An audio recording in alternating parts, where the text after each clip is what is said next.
আল-মদিনা নুরানী মাদ্রাসা ও হিফজুল কোরআন বিভাগে ছাত্রছাত্রীদেরকে দিয়ে বিদেশি ভাই কামরুল হাসান বিদেশের ছাত্রী যেন স্থায়ী করে এই জন্য তার জন্য দোয়ার আয়োজন করা হলো।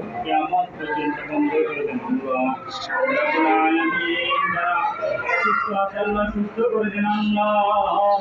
রাব্বুল আলামিন যারা বিপদগ্রস্ত আছে বিপদকে রক্ষা করেন আল্লাহ রাব্বুল আলামিন যারা ঋণ ঋণ পরিশোধ করে তৌফিক দান করেন আল্লাহ রাব্বুল আলামিন আমাদের এক ভাই প্রবাসী আল্লাহ কামরুল ইসলাম ভাই আল্লাহ খুব বিপদের মধ্যে আছে আল্লাহ রাব্বুল আলামিন